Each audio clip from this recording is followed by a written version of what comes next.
Hürmetli vatandaş.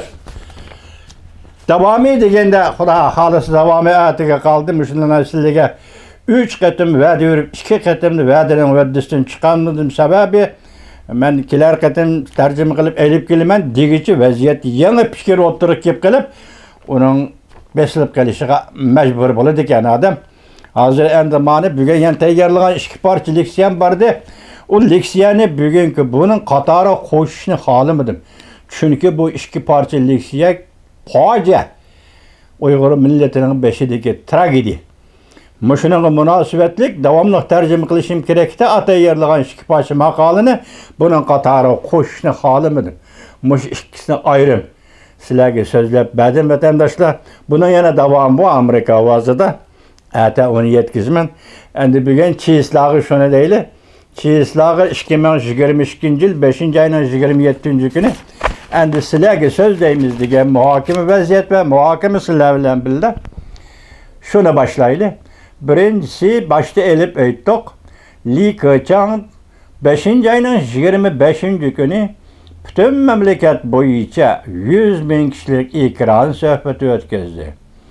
Başta aytgandek bu ekran söhbetide birincisi virusni 0 derecege tushirish degan gapni eg'izga olmadi. İkincisi Xi Jinping undaq dedi, Xi Jinping mundaq yo'l yo'riq berdi degan gapni mu eg'izga olmabdimish. Onun bütün maqola nusxasi yetib kelgani yo'q, tor battirda parcha kelyapti vatandosh. Almabdimish. Lekin onun da so'zlangan so'z nima ekan desangiz hozir yezi, bozor, korxonalar.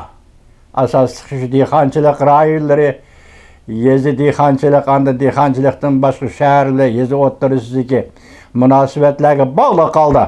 Bu asosliga dehqonlarga bog'liq qoldi qurilgan shirkatlar va korxonalar. Sizlar hozir o'zinglarning g'amini yeydigan vaqt keldi.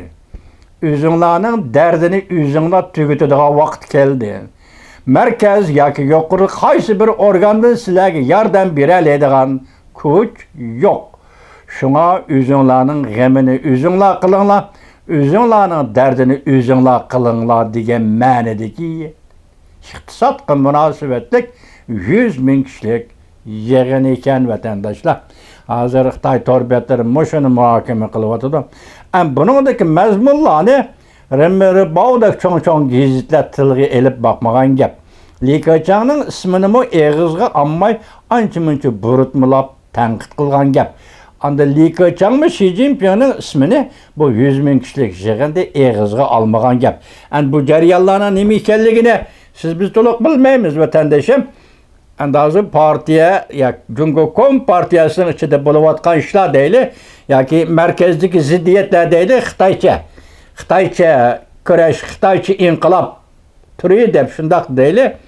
Ondan oraliqda Tianjin universiteti, ondan Beijing Darul Ma'lumin universitetida o'quvchilar ko'tarilib, maktab ichidagi namoyish shaklida namoyish qilib, o'ttirga elib chiqqan ikki shuar biri Galliao deydi Xitoycha bürokratizmni qarshi ikkinchi anadagi shaklbozlikqa qarshi turish. Bu bürokratizm qarshi turish degan vaqtda 1919-yil 4-may harakatidagi o'quvchilarning shuaridan buni endi buning ilg'orlik tarafi 89-yil 1989-yil Tiananmen o'quvchilar harakati degan harakatning birinchi shuari xiyonatchilikka qarshi turish. Vatandoshlar xiyonatchilikka qarshi turish. Amerika Qo'shma Shtatlarning mustaqillik xitob nomisi jaranglik bir jumla so'z va vatandoshim. Agar bir davlatning fuqarolari hukumatdan norozi bo'lsa, bunda hukumatni og'dirib tashlashga huquqli. Fuqarolar ya grajdanlar hukumatdan norozi bo'lsa, bunda hukumatni og'dirib tashlashga huquqli. Qarab beqin Shanxayni virus bilan qamal qildi. Och qoldi, och qilib o'ldi. Ko'chaga chiqib qarshilik qila oladigan birisi yo'q vatanda. Siz buni selishtirsangiz, tadqiq qilsangiz bo'ldi. Hozir endi shundaq deyildi, masalan Tianjin, Beijing Spendashi deya o'quvchilar o'ttirga chiqib, to'lg'an shuar, yangi shuar deb buni xo'sh bo'lib yuriydi hozir Xitoyning torbiyatdagi obzorchilari, demokratlari biri bürokratizmni qarshi turish, ikkinchi shaklbozlikqa qarshi turish. Bu yerda bürokratizm deseniz her qanday jamiyatda bo'ladi bürokratizm. Huquq boyada bürokratizm bo'ladi emas. Bu cho'ng masala emas vatandoshlar. O tanqid qiladigan va tanqid qilishlar yo'qotadigan narsa emas. Chunki bürokratizm, bürokratik stil degan bu huquqning soyisi debasangiz bo'ldi. Xuddi odamning soyisi oftobda tushgandek, odamga agishib mangandek huquqli bo'ladi ekan har qanday jamiyatda bürokratizm bo'ladi vatandosh. Bu cho'ng shuar va yangi shuar emas. Şekilvazlık karıştıraylı. O Cumhur'un şekilvazlığı degan tügünmeydi. Çünkü bu Cumhur Kompartiyasının adeti. Partiyanın hükümranlıklı stili. Yaki şu partiyaya a'zo bo'lgan odamlarning stili, turmush odati bu. Bu müşahar emas. Biroq hozir o'ttirg'i chiqdi, Tianjin universiteti o'quvchilari, Beijing Span o'quvchilari deb hozir Chimpokon qatorliq, anadan keyin Li Muyang qatorliq şu obzorchilarda Apollo Shinrimwang deganlar hozir buni ko'tarib hadab tashviq qilishga boshladi. Buni qat'iy nazar gapning tuguni nima? Iqtisod chatoq. Iqtisodning orliqda nima dedi? Bu yil milliy daromad GDP ma milliy daromad 2% dedi. Amerikaning milliy daromadining ish berishi 2.8% dedi. Hozir davlatlarning iqtisod ahvoli serish bo'lganda, ya'ni Amerikaning Cumhuriyatining 6% atrofida ortiq degan gap. 0.6% atrofida. Lekin Cumhuriyatining yani 2%, 2.2%. Bu deganlik iqtisod taraqqiy qildi deganlik emas. Cumhuriyat bir cho'ng davlatga aytganda 2.2% bu taraqqiy qildi deganlik emas.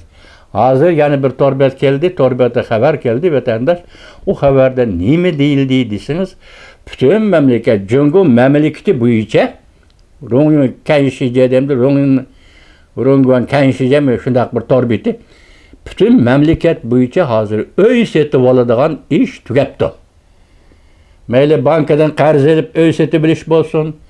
Meyli özünün yenideki pulga öy seti bilish bolsun. Öy seti bilish tugapti.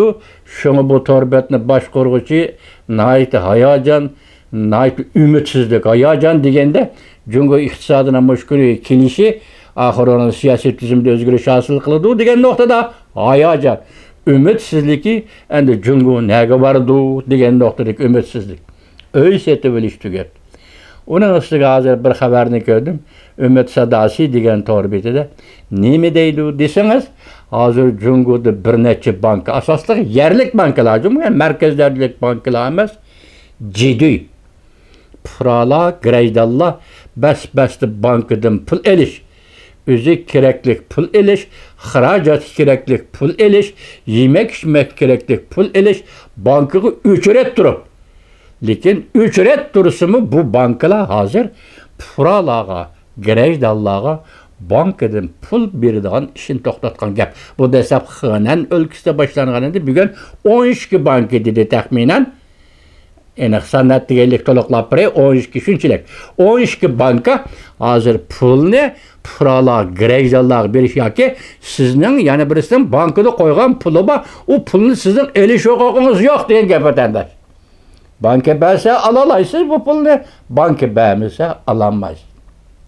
Hozir bu ikki misoldan Cumhur iqtisodining qayerga kelganligini ko'rib, xulosa chiqaring. Onda Likachang ochgan 100 ming kishilik yig'in bilan Xi Jinpingning o'tirisida hech qanday munosabat yo'q.